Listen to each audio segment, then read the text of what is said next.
This is Facing the Mortgage Crisis, and we're here with our panel of experts. Let's take a question from the audience. Go ahead. I heard that there's supposed to be mediation available on foreclosures. Is that true? And if so, where can I go to get mediation? Who wants to handle that one? Jim. Well, the answer is that yes, mediation is being coordinated throughout the state of Ohio, thanks to the Attorney General's office and leadership from the Supreme Court. Unfortunately, we have not seen mediation be utilized to its full extent here in Montgomery County, and so the message that I have for anybody who's facing foreclosure and you think mediation might be appropriate is ask for mediation. Everybody in Montgomery County needs to be asking the courts for mediation, for assistance. What we need the courts to do are to order the parties into mediation to see what can be worked out short of an actual foreclosure action being filed. So I think absolutely. What about you, Susan? I think folks should definitely ask for mediation. One of the things that we try to do when folks call our hotline is we try to connect them with the mediation contact for each of their counties. So for instance, Franklin County would connect folks, and we always say ask for mediation, especially if, for instance, you have not been able to connect with legal assistance. It is something that folks can do pro se, and you do need to ask for mediation. Contact the clerk of courts or contact through our hotline, and we can tell you who the mediation contact is for your county. Okay, and a quick follow-up here. In layman's terms, not legalese, what does per se mean? Does it really mean on your own? It essentially means on your own. Pro se. Right, pro se, right, by yourself. By yourself. So can anybody get it started is my question. When you say get it started, you mean the mediation? Yes. Or? Absolutely. A lot of the courts, I'm not as familiar with Montgomery County, but a lot of the courts have set up a simple request form because they understand folks aren't attorneys. And it's a simple request for mediation, and generally along with that is something called an extension form, so that it gives you time to work with the lender / servicer to work out your problem and get assistance from a nonprofit housing counselor. Let's go back to the audience. Another question here. Yes, you've mentioned the issue of people that may get free legal advice. What percentage of homeowners will not qualify for legal assistance that are facing these problems, and what can they do when they get that dreaded foreclosure notice? Okay. I'm not sure the exact percentage. I can tell you what the current income guideline is. That might help folks. The current income guideline to qualify for legal aid or pro bono is about 250% of poverty, and in real terms that's about $55,000 for a family of 4. So let's say you're above that. We're actually encouraging folks still to visit a housing counselor and get assistance to get their budgets in shape to continue to communicate with their lender. Now, in terms of what they can do pro se or by yourself, in other words, without an attorney, I tell folks, contact the clerk of courts to see if there are extension forms available, to get kind of these resources together and to get your other options together during that time. And just as a follow-up, once again, I want to remind people, it's your responsibility, is that correct, as the homeowner? Once I go to talk to Beth, that's not her responsibility to fix the problem. It's still the homeowner's responsibility to take that action, correct? Sure, and there will be times when a housing counselor or legal service will take action on behalf of the homeowner, but the homeowner will know what's going on because that will be communicated by that professional. Okay, very good. Back to the audience. Another question.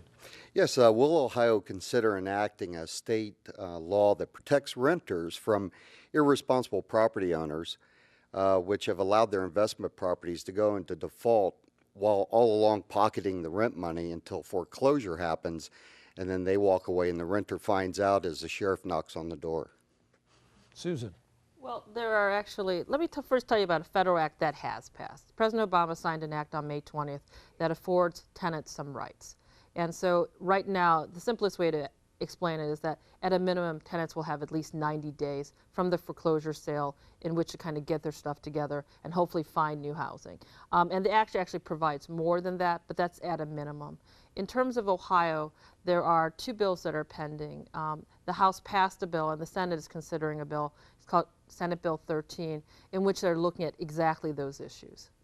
Thank you.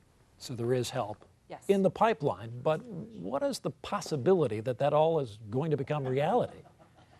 Is it really going to come? Well, the Federal Act has already passed, so that is a reality, and that went into effect on May 20th. in terms of the Ohio bills, it will just enhance the federal bill, because at a minimum, you'll have the federal act plus whatever Ohio decides to provide more. And currently, the Senate is working on their version to reconcile it with the House. Okay, so help maybe in the pipeline, both at the federal and at the state level. Right. Okay, very good. We're going to talk about wrapping this up here this evening. I think the panel has really done very, very well. I want to get your final thoughts and summation. If you had the opportunity to talk to homeowners in the Miami Valley tonight, one-on-one, what would you tell them? Beth, let's start with you. What would you tell those folks who are in need of help? Reaching out sooner is better than later. And even if you're not behind on your mortgage, but you know you're going to be, it's time to reach out. And that there are a number of us waiting for you to reach out so that we can help you figure out your options and find a positive solution. Susan. I think just echoing that, take action, stay in your home, don't pay someone else to assist you when there's free assistance available. And if you believe you've been the victim of a rescue scam, you can file a complaint with the Attorney General's office. We're trying to track these so that we can appropriately prosecute these folks. And you can file a complaint at speakoutohio.gov. Very good. Alfred. I would say that people need to persevere. Take a real honest assessment. Decide if you truly want to stay in your home and if you're willing to make some sacrifices, and then persevere. Don't give up. Reach out, get the assistance, but recognize that it can be time consuming, it can take a while, but it is certainly worth it. Jim. My message is you're not alone. Don't be ashamed. You're in very good company. A lot of people you know, and even people you don't, are in the same place. Don't moralize your situation, but get busy and do something about it. So everybody is in this together as a community problem. Everybody share the hope that this is going to get better. It is. It's just going to take a while. We have to be patient and we have to be vigilant. This is not going away quickly, but it will get better. Absolutely. And I'm optimistic. I am too. A lot of optimism Follow around the a course. table. Indeed. Let has it to follow a its course. It will follow a course, but ultimately it will be resolved. Very well. I want to thank our panel for their work tonight. One of the things that we've learned tonight through the process is that resources are available to us through Ohio's Save the Dream program and through agencies right here in the Miami Valley.